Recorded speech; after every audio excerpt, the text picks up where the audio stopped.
Welcome back, ladies and gentlemen, to another blissfully audio-only edition of the Fight Sites MMA podcast. God. Unfortunately, yeah, I've assailed you all with my face last time, and this time I'm only assailing you with my voice. Thankfully, there are two very pleasant voices joining me to temper that out a little bit. First off, my co-host as usual, Danny Martin. Say hello, Hello, Danny. folks. And of course, well, not of course, this is a special surprise, Ed Gallo, another fight site writer and a bloody elbow analyst for wrestling, who we've brought on because he's just the smartest person ever. Hey, Ed. Hello, world. I'm here too.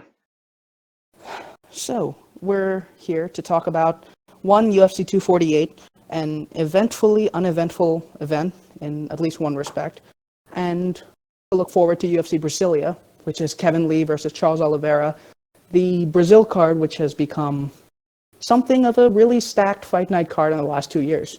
So, initial thoughts, Romero Adesanya. Anything to say? Nothing at all, right? I think there's a lot to say. It was if you had told me beforehand that one of the two fights on, the main and the co-main, that one of them was going to be a drag out war where there was going to be, every round was going to be close and we'd really get to see both guys, both fighters' qualities on display, and that one of them would be a tepid, boring Woodley Thompson kind of fight. I don't think I would have guessed that Adesanya Romero would have been the Woodley Thompson type, but here we are. Unfortunately. Well, I liked it, and I'll tell you why. Okay, here we go. So, I don't know. I just spent so much time thinking about it beforehand, and what I thought about a lot was what in the world is Yoel going to do? Because I don't know. I always find his approach interesting, except for the Costa fight. That wasn't interesting. That was just dumb. But usually, I find his approach pretty interesting, and he usually comes up with some unique looks, that only he could pull off. So I was like, all right, cool. Like he's gonna do something crazy here, just because Izzy is Izzy, and he's so dynamic, and a lot of normal Yoel approaches would get him killed. So I'm like, all right, let's see what we got here. And although nothing was happening to Yoel for most of it, and I think the dynamic that we were predicting going in was that, okay, Yoel's gonna have to find a way to get his burst going, or he's gonna have to open up these big counter opportunities, but otherwise he's gonna be getting pieced up.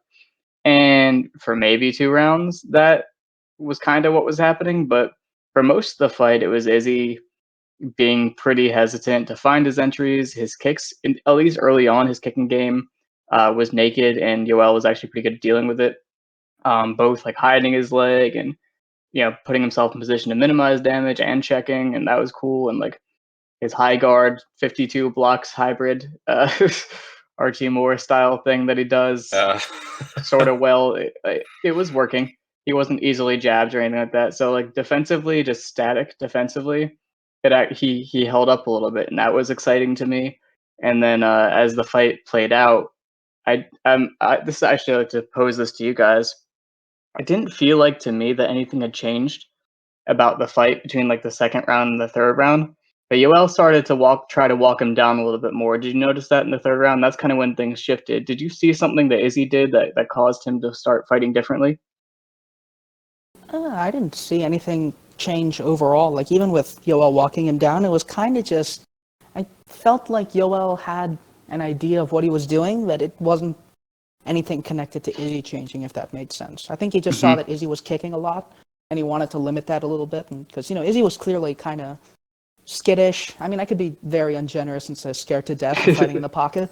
But, he just saw that Izzy was that way and wanted to force the issue a little bit more. Uh-huh. So I guess why I bring it up is just because when he started following him a little bit, that's when Izzy was able to get him out of position and get him walking and planting. And that's when the kick started landing. It's after Yoel actually started moving around a little bit, which makes sense.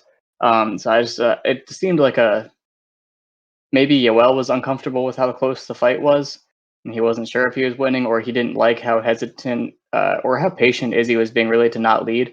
I mean, what did he lead, like once on a committed striking entry, and Yoel blasted him with that overhand in round one, and he said, okay, no more of that. And I think maybe Yoel just got tired of Izzy not coming to him, and he said, okay, I'm going to walk this guy down. Would that make sense? Yeah, I think that makes some sense. I think Yoel's like unlike usually, where like for example with Rockhold, he like had to read and move forward, and with Whitaker in round 3, he had to read and move forward. I think with Izzy, it was just he never really got a chance to get a read because I think Izzy had less initiative in the boxing range than Luke Rockhold did, and I think this kind of speaks to how I think I'm being more harsh on him than maybe you guys will be, but I think it kind of speaks to how I don't want to say limited. He isn't limited. He's great, but I think it speaks to how Yoel's fundamental approach just kind of confused him and perplexed him a bit. It wasn't an encouraging performance. Daniel? So I have really feel like I have very even-handed criticisms in this fight because I think there are avenues to criticize in both guys. So I'm gonna start with I'm gonna start with Romero because I think that Adesanya is the fighter who kind of feels like he's still on an upward trajectory, and there's a little bit more to kind of gauge about where he's headed. But I'll sort of start with Romero. Romero kind of fought Adesanya like a hair trigger counterpuncher. Like past a certain distance, he was going to throw, and Izzy found that distance very early on in the fight. And like I said, he got blasted for it, and so he was like, "Okay, can't do that. Like, can't collapse the distance myself." It is like this is kind of maybe more of a boxing thing than MMA, but it is very weird to fight an opponent who is fighting very negative. Like it is a different kind of game when you're fighting against someone who is not biting on anything that you give them, is really committing to just hanging around, staying at range, like winning rounds off of one or two bursts and nothing else. Like I agree. I thought Romero's defense looked really good in this fight, but the problem was he couldn't convert any of that into offense consistently, and that's a problem. If you're going to commit to like kind of fencing at range, deflecting the jab, denying the kicks as much as possible, that's fine. But at a certain point, you need to figure out how to convert those opportunities into offense, and he just couldn't. I think it was actually around the 4th round, and I realized that Romero wasn't ever going to find his big opening strike. Because when the fight started, obviously I was like, I think I even said in the live chat, I was like, okay, I think Romero's fighting the kind of similar to how he fought Whitaker the second time around. I was like, same kind of game plan. But he wasn't able to really take advantage of anything because Adesanya wasn't giving him consistent enough reads. He wasn't forcing the issue enough to really give Romero something to build on. And so around the 4th round, I was like, the tension ceased because I was like, I don't really think he's gonna find his moment here. I'm like, the big Romero, whatever it is, whatever you want to call it, like Magic. he just can't. He's not finding it. It's not gonna land here. So that's kind of how I feel with Romero's side of it. It almost looked like he was overthinking his own strategy. And I noted on Twitter, I was like, I think that this version of Romero probably loses to John Jones. Heavy criticism. It is, and as much as we've talked about, as much as Romero has been lauded as being like a terror for John Jones, if he fights this fight against John Jones, he's going to lose. And that is not a good takeaway at all. Real quick, something that you're talking about the 4th round, his moment not coming.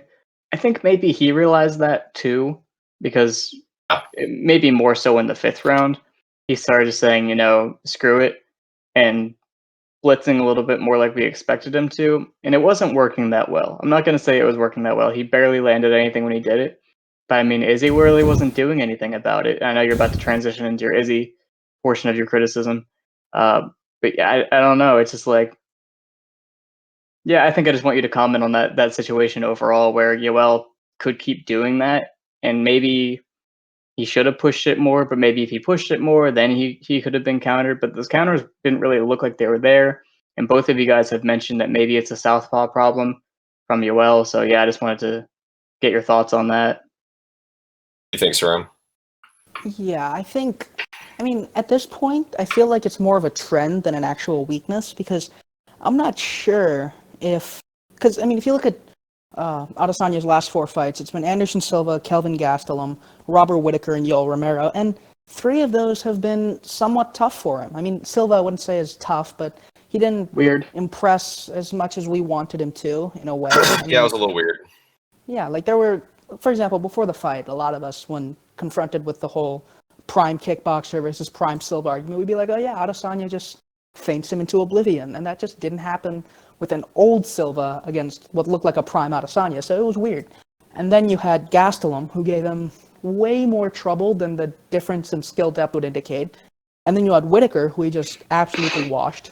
And then you had Yoel Romero, who is better than Gastelum, on Whitaker's level, and he struggled a lot to set up his offense.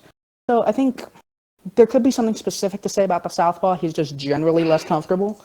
But at this point, I'm not sure whether, like, for example, if you put him against Darren Till, and Darren Till did the thing that, you know, he did against Wonderboy where he just stood there and pressured a little bit, I'm not sure whether this would carry over or whether Israel would just be like, hey, this isn't Yoel Romero. Fuck this dude.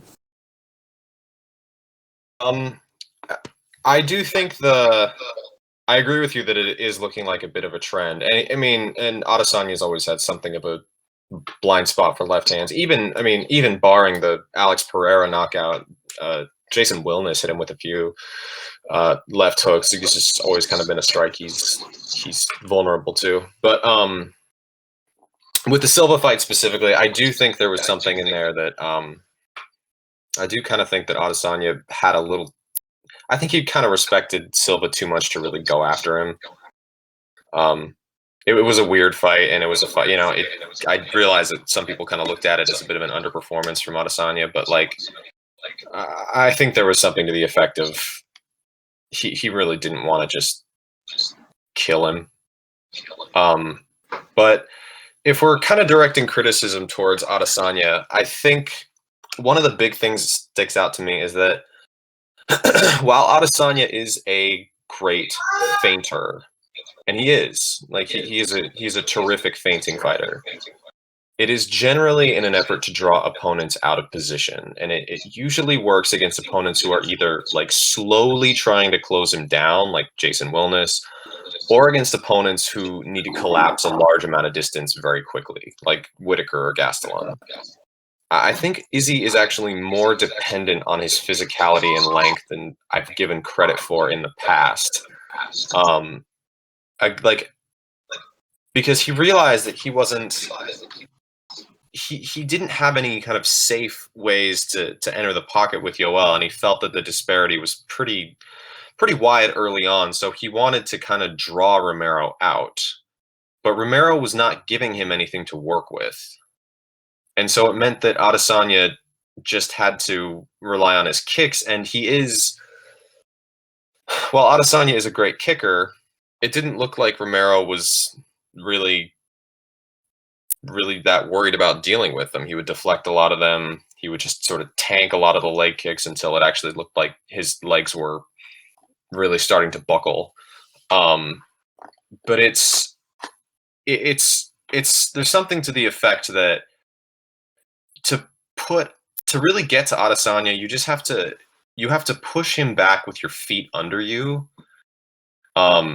If you just try to he's hard to blitz in on, but if you can actually walk in on him, you have a better chance of exploiting his defense in the pocket. Yeah, this is something that, the first part of what you said, that Izzy's really dependent on feinting, is something that Conor Rubish brought up pretty soon after the fight, and it's that when you have someone like Yoel who's using a sort of static sort of defense, and like even just in general, great defensive fighters. It's that you need to jab a bit more than Izzy was doing. And I think that's kind of where the difference between Robert Whittaker and Israel Adesanya's performances against Romero came. Is that Robert Whittaker was a lot more willing to jab, build off those responses really early. Like, for example, he got to the body of Yo Romero really, really early in that fight, in the rematch, that is. Where Adesanya, he was either way too scared of Yoel countering him just immediately off the bat, which is fair because he kind of did. Or he just didn't really have a jab to that effect, and he just gotten used to feinting a lot to draw those responses. And when someone didn't, he was just like, what do I do? Ed, what do you think? Yeah, an interesting note is talking about, pressuring or blitzing or moving forward with your feet under you and, the way you approach an exchange. What I was actually getting ready to talk about was, why Yoel's wrestling wasn't really a factor. And, in some fights, it's just not. And it's one of my pet topics, specifically within the realm of wrestling for MMA.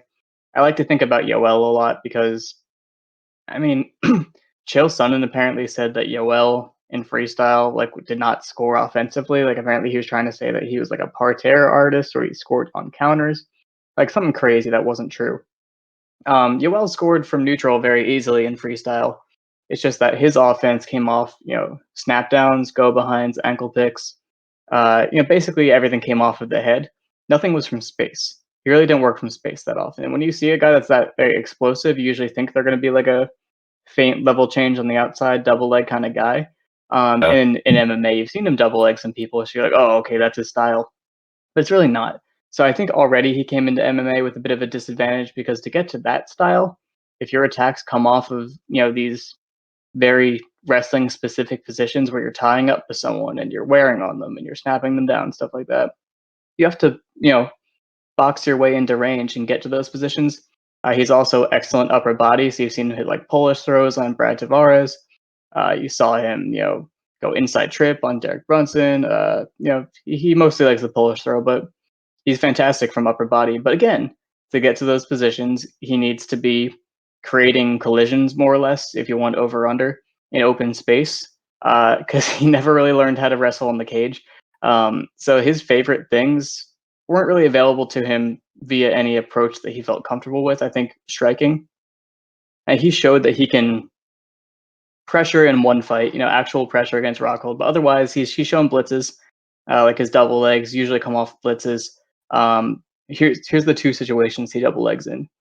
He'll double leg like he did in the Brad Tavares fight, where he like throws something crazy, and I think he threw like a jumping front kick and then landed into a long rear straight, and then just did a crazy explosive blitz to the fence.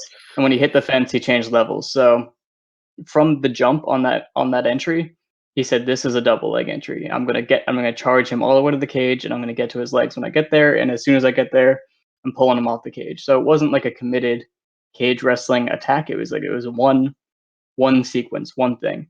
The only other time that he'll really do it is reactively if someone's crashing in on him, like Robert Whittaker, or maybe a little bit Paulo Costa, but that's really not his best shot.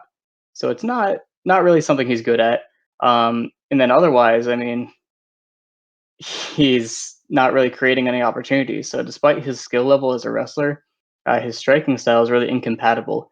And it doesn't help that he didn't really learn the ancillary skills. Like he doesn't get cage wrestling, especially defensively. He doesn't get it at all, which makes me think he just hasn't trained it that much. And in terms of grappling, he doesn't really try to have any sort of control game. You'll see him like go Kimura trap on people if they try to grapple with him. He really likes the Kimura trap, and he has his ways of getting up and he has ways of doing some things on top. But he's not systematized there. He doesn't really have anything going. So people were wondering like, oh, is he going to wrestle Izzy? And beforehand, I thought that okay, he can wrestle Izzy doing one of the two things that he does. He can either draw Izzy in, which I already thought was going to be hard, or he can blitz him backwards and hit the cage. And that seemed more possible to me just because of how Kelvin backed him up. So I thought, okay, maybe. But yeah, it's exactly what you said, Danny. He wasn't blitzing with his feet under him. He wasn't jabbing his way in like Sriram and Connor said. He was blitzing. He was like overextending himself and he was reaching. And sometimes it was working. He was getting a little touch on him with the punches like barely hitting him. And yeah, Izzy was putting himself out of position, but eventually, by the time he hit the cage, he was circling out. And by the time he circled out, Yoel wasn't in any position to shoot a takedown. So I think because Yoel said, "This is me trying to hit him," he was never in a wrestling position. So it's not that Yoel's wrestling is bad, it's just he didn't connect the dots. And he didn't come in with a game plan that said, okay, this is how I'm going to wrestle. He shot takedowns, and I think he went for an inside trip, but he just kind of threw him out there. You know what I mean? He's like, okay, I'm going to explode now. I haven't done anything for a while. It wasn't like he timed anything or got any reads going. So I don't know. I just want to throw that out there. I figured my 2 cents as the wrestling guy would come up at some point. Absolutely. No, that's good advice. I did notice that. I was like, because that tends to be one of the big questions whenever Romero loses a fight, is people are always like, why didn't he wrestle? And they, it seems to be that the answer is he doesn't. I think you said it well. He doesn't really connect the dots that well between his striking and his wrestling. Like when he decides to wrestle, it may not be, his game might not be facilitated best towards like hitting a reactive takedown on the outside unless someone's really like leaping in on him like past that certain distance. That's kind of why I described his striking. It was like a hair trigger counterpuncher kind of game. And it's just, so as soon as Adesanya figured out that wasn't that was when Romero was going to throw, he didn't pass that point. What really bugged me about the fight was just that how slick each guy wanted to look without doing anything. You know what I mean? Like it was clear that they were both like, I fuck if I care how you score it, but like, both guys thought they were winning their fight, and to some degree they were, but it was just the fact that they were like, I kind of put that thing on Twitter where it was like bring it. No, you bring it. No, I'm bringing it. Why aren't you bringing it? I'm gonna bring it right now. Watch me. Okay, I'm waiting on you. Where neither guy really, really knew how to take the initiative from the other. And so they both, like I said, they both kind of walked away from it like they fought the perfect fight, and their opponent was completely to blame. When in reality, I think it's a bit more nuanced to it than that. You agree? Yeah, I do. I think Romero got closer to what his fight looks like aesthetically, which is, Adesanya's route was always going to be volume against someone who was hyper durable and was going to be waiting on the counter. And Adesanya didn't get to unload that volume, at least the way he usually does, where it builds on itself and he's able to draw out responses and build on what his opponent's giving him. He got none of that. But then Yoel got his fight in terms of pace, in terms of general temperament, and he did very, very little with it. So it didn't do anything with it, right? Yeah. It's exactly what you say about Woodley Thompson, which is that you could hit Romero on a initiative perspective when he got the sort of fight he wanted, but you can also hit Adesanya from the perspective of why aren't you able to stop this from happening to you? Ed, what do you think? I don't know. It's like I said I like this fight because I thought so much about it beforehand, and you really we're talking about it. There's a lot to talk about. It was weird. There's weird fights and there's bad fights. And there's fights that are bad because they're weird, and there's fights that are weird because they're bad. Like Derek Lewis and Francis Ngannou. That's a very literal nothing happened fight. Yeah, really nothing happened. And it was against people that I couldn't care any less about. Whereas this is guys whose games I know pretty well and who I want to see do things and who know what's at stake. And there was a lot going on, and a fight did play out. Like as much as people want to say oh nothing happened, let's do it again, go home. A fight played out. It was just not good. And it wasn't either guy's best fight. And I don't know. But something did happen there. And I think if you do it again and they just do more of what they did, it could be a pretty good fight. So I don't know. It's just I think the main issue is that if I wanted to place, I'll tell you both ways. If I wanted to place the blame on Izzy, I would say it's his fault for not being deep enough, I guess, to come up with another look to generate offense to be the volume guy, because that was kind of his path. And for Yoel, you gotta, it's very literally, you just gotta do what you're doing more often. Like you can't just wait. So I don't know. Moving forward, I feel like this didn't tell me anything about either of them because no one else is going to give them that fight. Yeah, You know what I mean? It's like I do. if John Jones, let's say John Jones, okay, people already thought that John could stand there in volume. Yoel, I feel like that's not something that people hadn't talked about before. Whereas Izzy, like John Jones isn't like a huge counter punching threat. Like he's not gonna give him any reason to not want to step in on him and throw volume. Like that doesn't make sense. And he's easier to kick. Yeah, he's way easier to kick. And I mean, and Yoel isn't gonna treat John Jones like that because he's not expecting John Jones to enter with punches. It's not a thing he does. Well, John Jones will pressure actually, so that's a whole different thing. He's been very committed to pressure. It's not good, but he's been very committed to it lately. So maybe you could expect him to, although they're never going to fight because John Jones is trained with Yoel and he knows the truth. So Yeah. I don't know. I feel like the matchup people are talking about going forward is Izzy Jones. Like, oh, this is such a bad look for him. Like, it's very unique, the situation. I feel like it has no bearing on how that matchup would play out. Am I wrong there? No, I agree.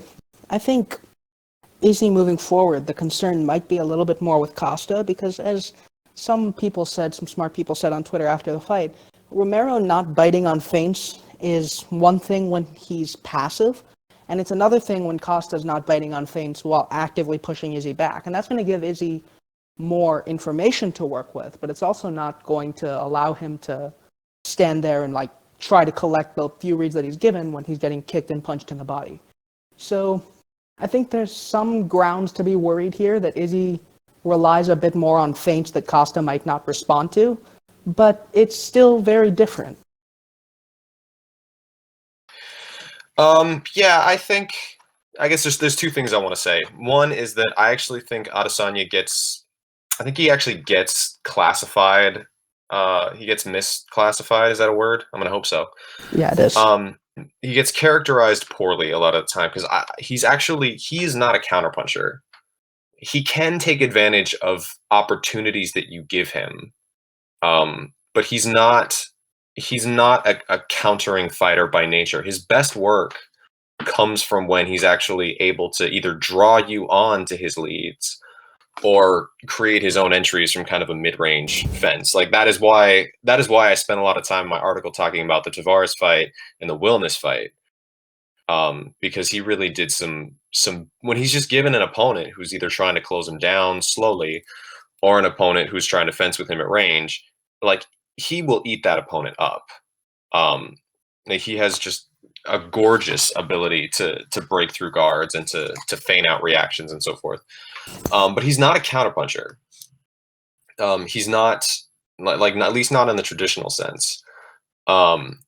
Which I think was part of the issue here. But the other thing, as far as a potential Costa fight goes, is that in some ways I think like I'm kind of two minds, and I'm sure I'll repeat. My mind's going to flip 3 more times by the time we eventually talk about that fight. But with that one, I think it is in some ways the worst matchup for Izzy possible and the best matchup for Izzy possible, which means that it might actually be a pretty average matchup for Izzy. I don't know. We'll see.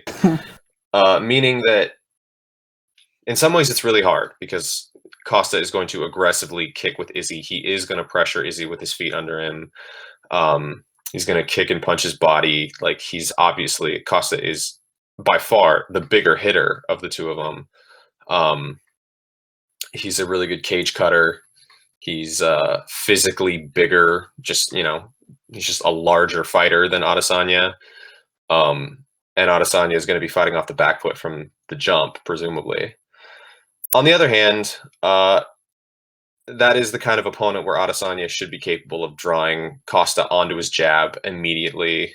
Unlike Uriah Hall, Adesanya isn't going to get tired of, he's not going to just throw the same jab, the same speed at the same target 14 times over. Like he's going to be able to work off that. He should be able to build off it more. He doesn't have the same power in his kicks, but he is a far craftier kicker. Costa's been fairly weak to, his high guard pretty much allows for him to get hit in the body. And if Costa's game is just going to rely on him sort of coming forward at all costs, then there's a serious chance that Izzy just figures him out. But I don't think that this didn't necessarily erode my opinion of either fighter, but it also really didn't do anything for me to raise the stock of either. At the very least, Adesanya didn't let the fight run away from him, even if he didn't really do a whole lot to kind of bring it back to his favor. It just is, concluding thoughts is that it's just kind of ironic that people were convinced that there was no way this fight could be boring. This was a matchmaker's dream right here. Adesanya, Yoel Romero, what more could you ask for in a matchup? And then we just get this. We're talking about this, I mean, yeah, I think we could have seen it coming a little bit more. It's just because, that's one thing that's been about Romero that we've forgotten a little bit after Costa and after Whitaker too and after Rockhold, where Romero seemed a bit more keen to take the initiative. We kind of forgot that for a good bit he was get a read in round 3 and not do much until that point. So it maybe was a bit more predictable in retrospect, and that's a weird way to put it, but it's a bit more predictable in retrospect that he would just not find the opening that he wanted. But it's just, it's very disappointing as a fight, even if these guys aren't going to run into another Adesanya or another Romero later. If Romero faces Kelvin Gastelum after this, for example, it's going to be a slaughter, in my opinion. But it still doesn't mean that Romero looked good in this fight. I hope they make Romero Gastelum. That'd be fantastic. I was talking a little bit about it with Danny, and we're like, what could Kelvin even do? He's he could hit him hard maybe, but I don't know. Yoel's turned into a pretty, like you said, hair trigger counterpuncher, and Kelvin's not very creative or subtle about his entries, and I think he would probably fight the fight he always does, and I think that just makes him a sitting duck. UL's wrestling game would open up from that. His counter game would open up from that. If he wanted to just blitz him backwards, he could do it. Kelvin's not going to be the more physical, athletic guy in there. What I could see is that maybe UL does want to wrestle him. Maybe that's his. He's like, oh, I lost. I have to change something. And he tries to wrestle more, and Kelvin just fat man rolls out of everything and makes him tired from having to try to hold him down. But otherwise, that's a slaughter, like you said. Yeah, I want to see it, because Kelvin, when he sees someone who actually has defense, he's going to be very, very confused. Mm-hmm. I'm not allowed. I didn't know you were allowed to do that. What the hell, man? Have defense? Yeah. It's illegal in MMA, actually. Clearly. Yeah, Danny wrote a piece about that. Yeah, defense is illegal on the fight side. Look it up. Beneil Dariush time. We got to do the co-main. Greatest fighter of all time. We got to do the co-main. Was there a co-main event that wasn't Beneil Dariush? I thought that was. It was Gerald Mearshart. That was the co-main. Oh yeah, Deron Wynn looking. It was a good event for me. Romero won 125. Gerald Mearshart, and of course Beneil Dariush. And that was weird. I haven't watched it yet, but I've heard that DC's commentary was just horrific. He was watching fair. himself. They shouldn't even put him in that position. Yeah, that's really. I'll criticize DC all the time, but you really shouldn't be commentating here. It's like when we've heard Dominic Cruz commentating a Miles Jury fight. It's bad. It's bad show. It's or a Stevens fight where he was defending an illegal knee with no grounds whatsoever. Yeah, especially because Emmett was Team Alpha Male. That was just don't do it. But we should talk about the co-main, because it was actually really, really good, and we didn't expect it to be. Yep. Weili Zhang, I think a lot of us expected her to win. I know I picked Joanna on presumption before the fight, which was, she could go 5 rounds, and I wasn't sure if Zhang could go 5 rounds, and that wasn't... Okay, first of all, I was 100% wrong, but second of all, I don't know if I was 100% wrong, because there were points where it looked like Joanna could have had the volume edge. It was just... Joanna couldn't handle the pocket advantage that Weili had. It was a phenomenal fight. Ed, what'd you think? Well, I didn't know that I was coming into it with such a heavy Joanna bias. It was it was buried in my subconscious because I was watching it and I was scoring every round for Joanna. I'm like, oh, like she's getting countered in the pocket, like in these exchanges a little bit. But I was like, How yeah, did but you come to that Joanna's conclusion? she's landing so much more, and her shots sting, and she looks like she got hit by something very powerful every time that she gets countered. But yeah, she's probably doing more, and I don't know how that, like, at the end of every round in my mind, I was like, yeah, she outlanded her by a lot. And then I like checked the chats, and everyone was unanimous that Zhang was winning. I was like, oh no, what's wrong? What did I do? And then like the stats came up, and she was barely outlanding her, and what she was landing wasn't even close to what Zhang was landing. So I don't know what was wrong with me, because I felt like my eyes were open for the main event. I felt like I really saw what was happening in the main event. But then, yeah, in that fight, like I missed the plot. I don't know what happened there. So yeah, don't ask me about this fight. I was dead wrong the whole time. There's a video of me being wrong, like in real time. I was like, oh yeah, she's definitely winning. I don't know what happened there. Don't listen to Ed's live scoring, I guess is the takeaway. Yeah, this was a great fight, a terrific fight, and we don't say that very often with women's MMA, and I think it's important that we acknowledge when they perform, because they absolutely did. This was what this kind of looked to me, especially on rewatch, is that it kind of became a battle of inside versus outside. And friend of the show, Phil McKenzie, has put it succinctly that in these types of fights, it's not always a question of who is better in which area, but it's who can survive in the area where they're weakest. Because if you ask the question of who is better in which area, it's probably JJ when she's going inside, in and out. Like she was able to kind of draw Zhang onto her jab. She was able to make Zhang commit and often miss before kind of punctuating an exchange with a kick. She's, she keeps more output. She's longer. But so that's the question of who is better in a specific area, but who can survive in the area where they're weakest. Like that is absolutely Zhang, because Zhang could kick with Joanna on the outside, which Joanna did not like. She could kind of intercept some of her kicks, and then she could fence, but then the pocket differential was sizable, because like JJ can lead, but she's very easy to counter on the lead, and she doesn't do well when she's forced to come forward. And so what I liked from Zhang is that she showed an understanding of like how she should approach this fight, in the sense that she knew she kind of needed to push JJ back, but she couldn't just walk her down the same way that Andrade did, because JJ styled on Andrade and was able to just draw her onto literally everything, because Andrade's game is so linear. So Zhang knew that she had to come forward a bit, but it was more subtle than Jessica Andrade, and I liked that a lot. She had the competency to kick with JJ on the outside, and then on the inside, she had a pronounced advantage, because JJ, her defense is not good, and her punching form is not good, and she's open defensively when she closes opponents down. Like JJ is not a counterpuncher. JJ always keeps throwing in exchanges in the pocket, and she kind of throws to get opponents off of her. So if you are going to close her down, like she'll often throw a leg kick to try to dissuade you coming forward, but she's no kind of counter threat in the pocket.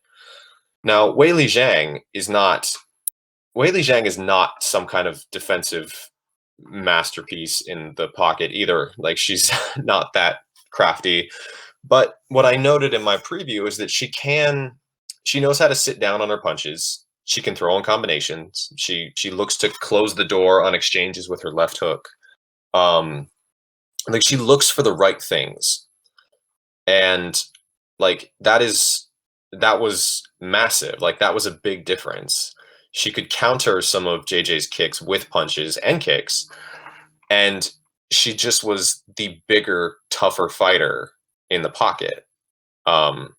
Which again, that's kind of Zhang could survive where she was weakest. JJ had a lot of difficulty surviving in her weakest area, whereas Zhang was at least could contend in JJ's strongest. So, what do you think, Sriram? Yeah, I'm going to start by saying Joanna Jędrzejczyk has become the action performer at women's MMA. Like, there's no question whatsoever. If you look at the best fights in women's MMA history, the chances are of your top 5, JJ is like 3, 4 of them. And it's really, really laudable because you're not going to see that kind of fearless fighter in women's MMA for a long time, with perhaps the exception of Weili Zhang, who really, really impressed me as well. Now, I can actually kind of see where Ed got the impression that JJ was winning, because it kind of reminded me of what you said, Danny, about Ortega Moicano, which is that JJ was doing a better job punctuating the exchanges with, getting the final shot in with like the leg kicks.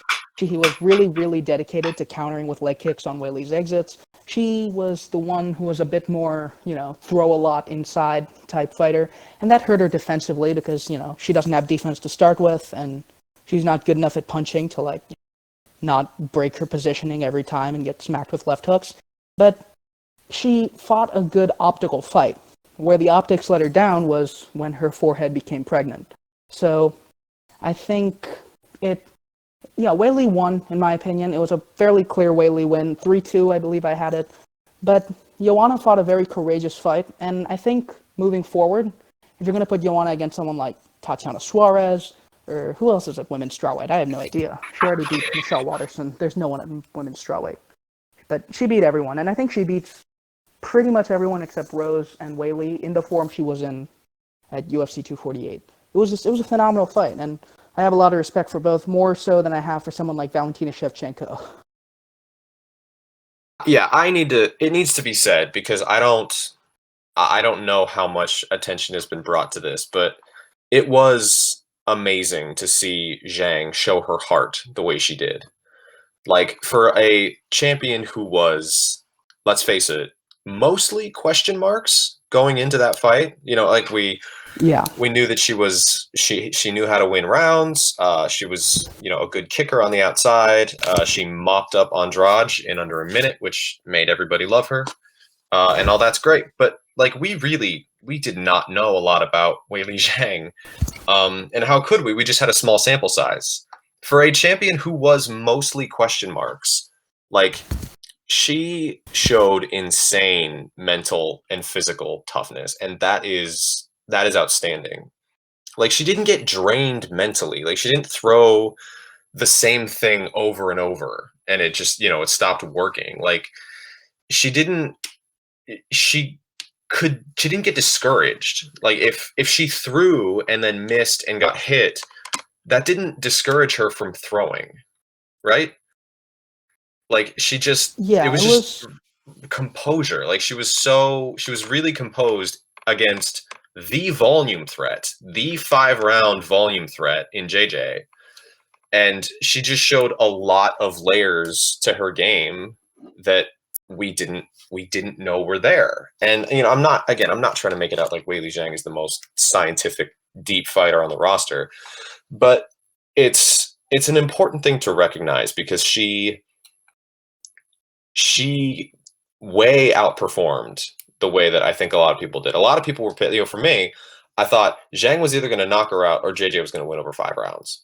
I did not expect Zhang to go toe-to-toe with JJ and then take the fight over late. Because by the end of the fight, it really looked like Zhang just wanted it more. She was the one pushing forward. She was the one who was still trying to throw, and it looked like she stung JJ a couple times in the 4th and 5th rounds. She showed how much she wanted it, and it kind of was able to make JJ wilt, and that's outstanding. Yeah, it's funny that you say that, because I had my money on, there was a pretty crazy line on both JJ Straight and Zhang TKO, because, everyone knew that Zhang's route going in being a crazy puncher, or so it seemed against Andrade, who was running into everything. But, JJ was vulnerable in terms of chin, so I had a hedge with JJ losing by TKO or winning, and I unfortunately got screwed by JJ's chin just being more sturdy than it had ever been, ever in her entire life. It was insane, and I hated it so much. But yeah, I mean, it was a really admirable performance from Zhang. Moving forward, as I said, there's really no one at strawweight. I don't know. Could Suarez beat her? I don't really think so. Like, just the athleticism, I don't think so. Because she struggled too much with Ansarov for me to say that. Again, I don't really know if I can trust Tatiana Suarez over 5 rounds anyway. But like that's the kind of the cool thing about Weili Zhang is that she was the only reason that people kind of gave her a chance against Andrade is because she was a big, she was a bigger, tougher, more physical fighter than Namajunas, and she was more durable, younger in fight years, and probably able to deal with pressure similar to Joanna.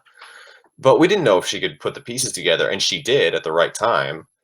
And like honestly, she's just well-rounded. Like she's a well-rounded fighter. I mean, I don't think she's great in any area, but she actually was able to. JJ is still a phenomenal defensive wrestler, but even Zhang got closer on takedowns than I think I expected.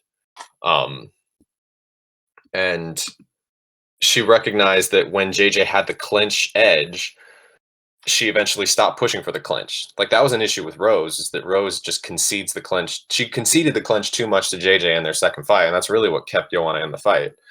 And Zhang recognized, okay, I'm not really winning these exchanges. I'm getting kicked and kneed a lot on my way in. I can physically hang with her, but I don't think I should. I think I'm better off just continuing to punch her in the pocket. And I gotta say, as much as I've been giving credit to Zhang, and I really think that is an important talking point with this fight because she showed up. It was amazing to see JJ's heart again as well. Like, I really did not think JJ had this fight in her anymore.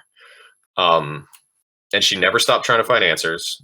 She never stopped doing her thing. Never stopped, trying to punctuate the exchanges. She also didn't get tired of doing the same thing, over and over. She doesn't get bored, and that's a important mark in her favor as well. I mean, Zhang didn't look demonstrably better than her. It was a really remarkable effort from an aging, she's only 32, but an aging fighter, right? I mean, it's really an unfortunate position to be in when you're the clear number 2 in 2 different divisions. Like, we feel bad for Jose Aldo after Holloway, but that's in one division, and now she can move up, but she's still right behind Shevchenko, and that's not even particularly close either. So, yeah, I mean, looks like the end of the line for JJ's championship, the end of the line for Joanna Champion, but she's looked really, really great. I still want to see some fights from her. I think if you really want to give Suarez a step up, give her JJ, and if Suarez can win that fight, then that means something, and if not, then that keeps JJ pretty close to contention. I mean, if JJ fought, like, I don't know, Angela Hill and maybe Tatiana Suarez, like, she could get back in the title. I don't think it's out of the question at all.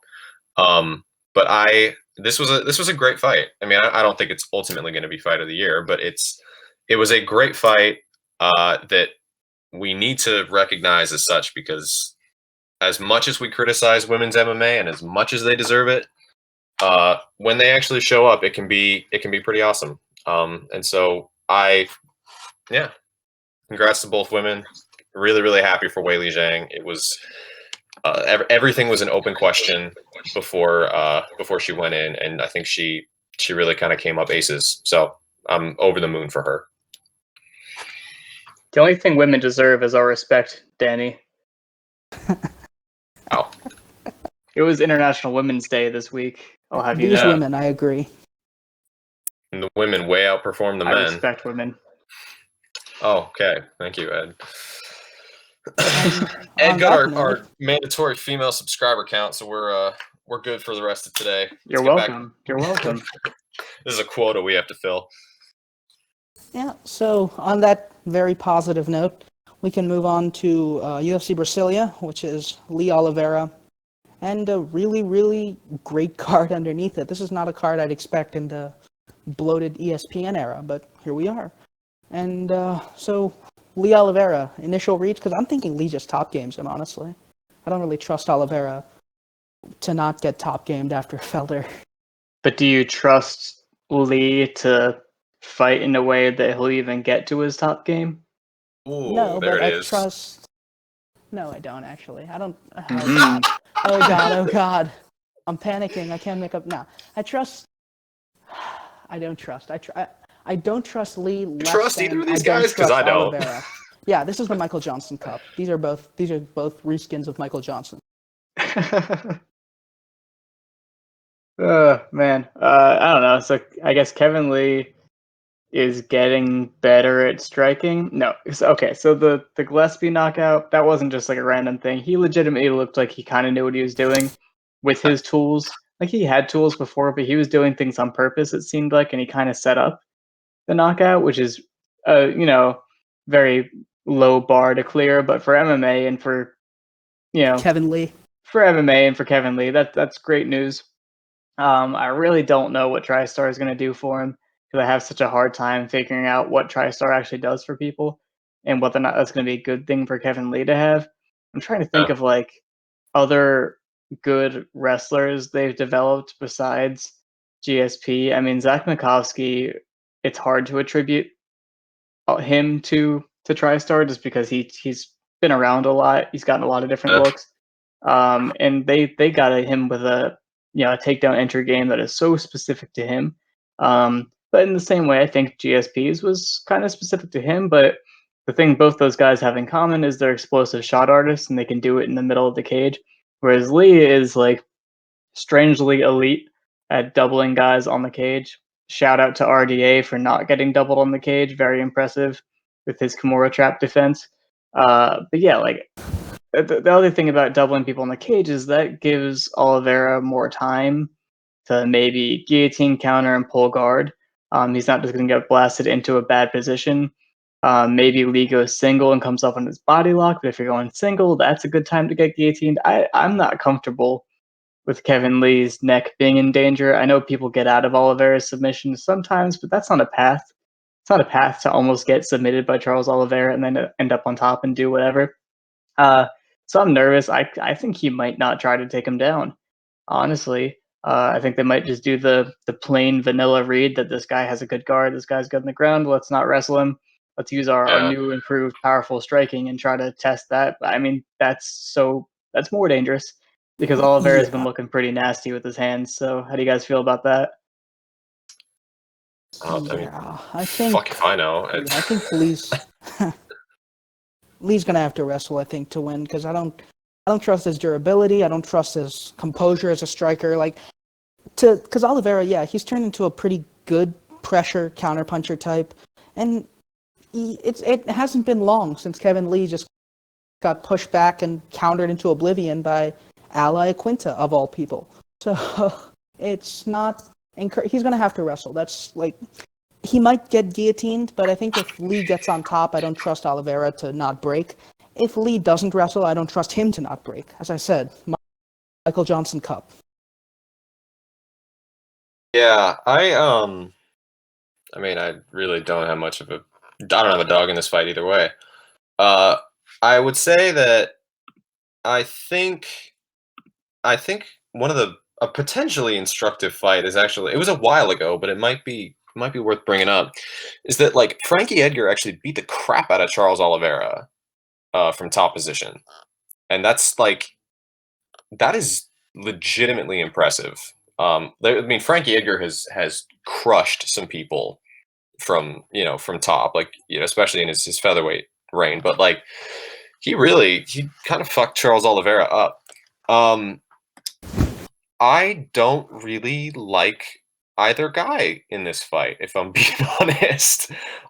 Charles Oliveira is probably a more consistent counter. All right, fuck it. I'll take Oliveira by knockout. Who cares? I think I think it's gonna happen early. Like Lee's going to try like a lazy jab, and he's going to get countered and knocked out. I mean, we've seen both of these guys kind of succumb to pace. But then again, I guess Kevin Lee is a little more like he's a little more likely to come back after a bad round. And no, man, like it's a good fight. It really is. But I also don't have any kind of confident read on this fight at all. Hard to trust either guy. It is a good fight, though. I think what you just described is that it's competitive, which is usually the sign that something will be good. So I'm just looking forward to it. But yeah, I'm Lee is such a wild card.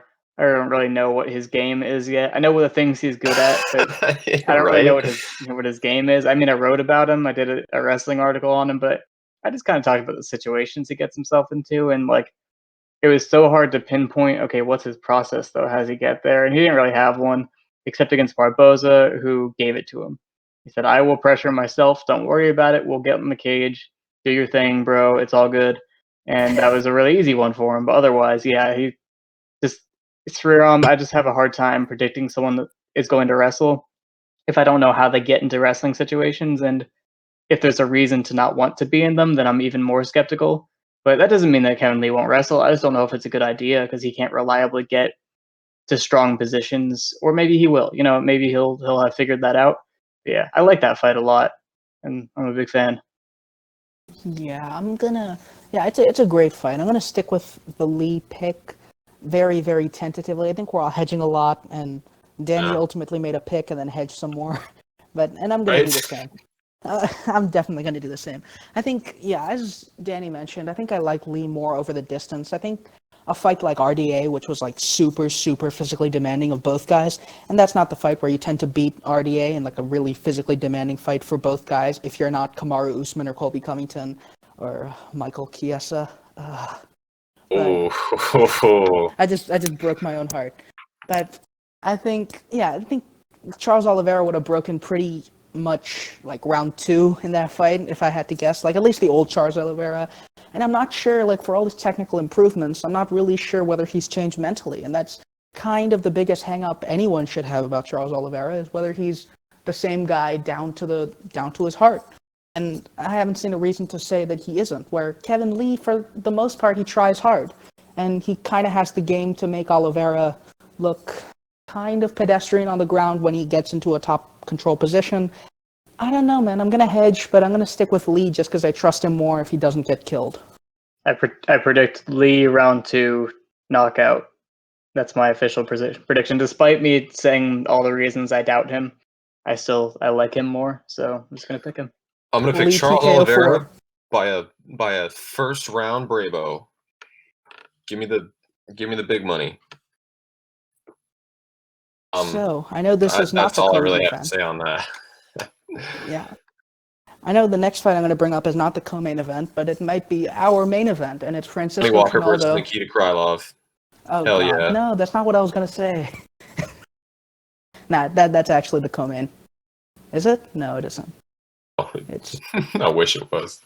Oh no, that's Maya Burns. No, but okay. Is there anything to read about Walker Krylov? Nikita Krylov tends to lose to guys with really good top control. Johnny Walker is not that. I think Nikita Krylov is. They're both about equal. Johnny Walker's probably a little more dynamic and powerful, but Nikita Krylov's been doing it longer, so I'm going to pick Krylov to finish him. Krylov seems a bit more durable from what I've seen. Walker kind of does the tube man too often for me to pick him, but I also kind of don't like Walker at all, so I'm pretty biased. I think it's just going to be like one of those who has been doing this thing longer, like who's the OG here, and the OG is definitely Nikita Krylov. So, and also because like the people who have beaten Nikita Krylov are like Sil Palele, Glover Teixeira, like what the fuck is his name? The one who everyone thought was going to be good, knocked out in 28 seconds. Thank you. Misha Cirkunov. That's right, Cirkunov. They're all sort of like powerful top position wrestler, grappler types, and Johnny Walker is not that. So I'm picking Krylov. Here's the thing, though. The Misha Cirkunov fight, he got rocked before that good happened. thinking. He walked. I think he walked into something. But on the other hand, can Johnny Walker punch? This is some high level analysis, dude. This is gonna take some. Is punching one of his talents? I legitimately don't know if He I ever he don't thrown a think can. punch? Has he ever thrown a good punch? I don't know. in the That's a UFC, he hasn't had time to. He threw some pretty ugly punches against Corey Anderson in the midst of getting flatlined. Why are we talking about this fight? What did you want to bring You up? wanted Sure. to. All right, yeah. So our main event, something that me and Ed have written pretty extensively about, like the individual participants, is John McDessie and Francisco Trinaldo, the two hardcore darlings in the lightweight division. So yeah, Francisco Trinaldo is the GOAT and John McDessie is the other GOAT. Ed, since you've written a bunch about John McDessie, can you give a little intro on why he's so cool despite maybe being a bit disappointing in terms of results? Yeah, I think the initial impression, I think the way the UFC tried to market him is like, oh, he's a traditional martial arts guy. I think maybe he's taekwondo, maybe he's karate. It doesn't matter. Like, oh, he kick, he spin, all the things the fans love. And that was entertaining for a little bit. But what was really interesting was that he has this lead hand game. He's a jab hooker, and he can slip inside on them. He can slip outside with his rear hand. He did some pretty nice stuff with against Shane Campbell. I think he actually slipped and like pivoted and then bonked him with the rear hand. Like he's done some really nice boxing work. I think he was an amateur boxer before he did MMA. So traditional martial arts background, boxed a ton. What's disappointing about him is that he can only do a couple things at once. So he can box straight, but when he's boxing, he has a hard time thinking about kicking. And when he's kicking, he has a hard time thinking about boxing. So basically, people that are hard to do either of those things to usually get him with the other one. So, like, Cowboy kicked him because he was too far to punch. And plus, McDessie likes to simultaneous counter. Oh, that's how he likes to start his combinations, usually like slipping inside on his jab while you jab or something like that. So people that are just going to like step into range and have fairly predictable boxing entries like Ross Pearson or like Sam Stout, he boxed them up like really easily. He didn't really need to kick them that much. But then against guys who are kind of longer and not as easy to get to, and maybe they're a little tougher physically, like Yancy Medeiros, which is a bad person not to look good against. He can look really limited sometimes. So I mean, I like him for the things he does to people when they let him, and sometimes he can get into like a kind of tepid outside kicking contest. But he'll win those most of the time. But yeah, he has his limits. As a wrestler and grappler, it's not really his scene. He's not particularly physical in those exchanges. If you saw his fight with Alon Patrick, he lost that fight by getting outside doubled into the cage over and over again. It's not even like Patrick had a good double. He was just big and strong and fast and just ran at him over and over again, and it worked. It's a horrible fight, but it's just like comical watching how easily he's moving him across the entire cage, and he's like bouncing him off of the cage. He's like shooting him into it so hard it flexes and then like gives back, and like not taking him down off of it, but just kind of holding him. So he has those issues. That's not a good problem to have against one of the most physical operators in lightweight history, I would say. Like if you look at his body, it makes sense, and his nickname Masaranduba, it makes sense that Trinaldo is like He-Man. But I mean, he is really, really strong in the clinch, and he'll tie up with people where he has like a clear leverage disadvantage, and he will move them around. He almost never gets stuck against the cage. He reversed position a lot with James Vick, and I think just maybe the length gave him some problems there. But Trinaldo is almost never lost in those positions. Yeah, so just right away, I see that hole in that matchup that if Trinaldo gets to clinching and wrestling and grappling with him, it's not going to be very pretty. But otherwise, I feel like there's an interesting striking dynamic there just on the feet. If Sriram, you wanted to get into that. Yeah, so Trinaldo's kind of one of my favorite fighters in like the hipster way, the same way I'm literally in love with Beneil Dariush. Francisco Trinaldo's one of those guys. He's a lot more versatile than he looks, if that makes sense. Because as Ed mentioned in the article, it's like he's big muscle guy, and if you take him down, he's just fucked all the way fucked. And that's not really true. And just like, he's big muscle guy, he punch hard, he's not crafty at all, and that's not true either. It's just he's a really, really versatile fighter. He can snipe on the back foot, he can pressure soundly, he can jab against other southpaws, he can counter guys with like really cool footwork things. He's really, really good at everything, including the clinch and the wrestling. It's just that there are losses that he shouldn't have. And even Kevin Lee, he gave Kevin Lee a good deal of problems. And Kevin Lee's one of the few guys who can hang athletically with him. And James Vick, which I'm told he could have won. I haven't watched that fight in a long time because I don't want to see James Vick win ever. But yeah, Trinaldo's he's really interesting. And I think this is one place where John McDessie's kind of risk aversion could hurt him a lot because Francisco Trinaldo, he's a southpaw, and John McDessie being so lead hand dominant, it's going to give him some problems in terms of, jabbing and left hooking against someone who can hand fight that away.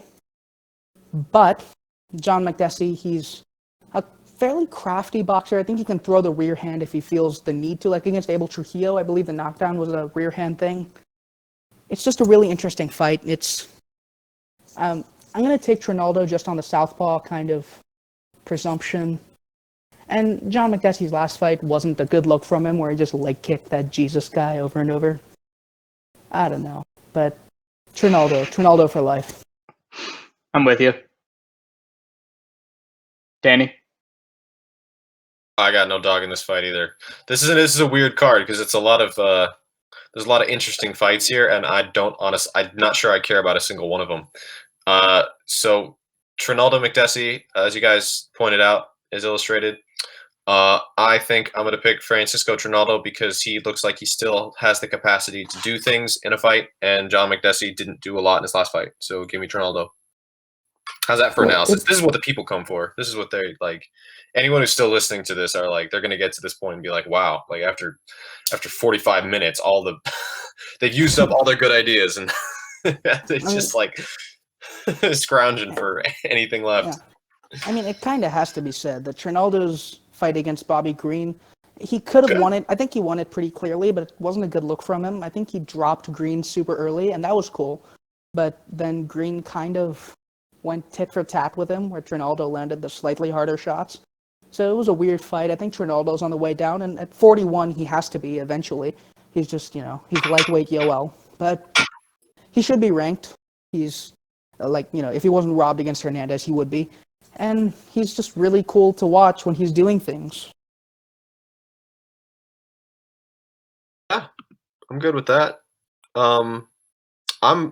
There's not really anything else that I want to discuss. I admittedly haven't done any tape viewing for this card at all. Like I feel we were kind of burned out from last week's card. 248. Yeah. So if we could, there's one more fight that deserves some mention. Take it away. Formiga and Brandon Moreno. 100%. I can't believe I forgot about that. Bro, really quick, I discussed it with Sriram a little bit. Formiga is getting old. He was never super durable to begin with. Moreno seems to be getting a lot of confidence in his boxing. He actually had a jab in his last fight. He looked pretty vicious on the lead. And Formiga, maybe his best days are behind him. I don't know if there's any proof of that. He only just got beat by Joe B, who has always been a tough matchup for him. But yeah, I was talking about Sriram a little bit. I think Moreno could be put off by someone jabbing with him. I think he said Sergio Pettis gave him some issues in that regard. And then I think if he is, making him uncomfortable, at least by jabbing with him and playing with range and being a springy, linear guy, which he was able to do, he might be able to treat him a little bit like Figueiredo and get to those takedown entries off the interplay of his jab, either bringing him in or just, bringing the hands up and shooting from there. And with Formiga, what's nice is he doesn't really need a super clean takedown entry because he can convert that into the clinch, and then usually he finds the way to shrug or throw by or something and get to his back take situation. So I feel pretty good about Formiga, but it's a really interesting, dangerous fight. Yeah, I agree. I think Formiga, he's going to struggle eventually with the physicality of his opponents when he, actually starts declining. But Figueiredo is a good place to start when you're pointing out that he can deal with really physical, aggressive guys. Because as we saw, 2 weeks ago, Figueiredo, he's no joke. And Formiga beat him up at certain points. He didn't win super convincingly, but he looked competitive and he outsmarted him. And I think that might be a place where Moreno might have the disadvantage. Because against KKF, he kind of just broke him at some point. And I don't know if he can do that to Formiga with how elusive he is, how crafty he is.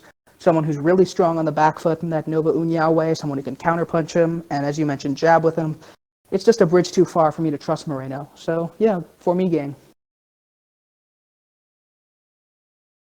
I'm gonna pick Moreno. Listen here.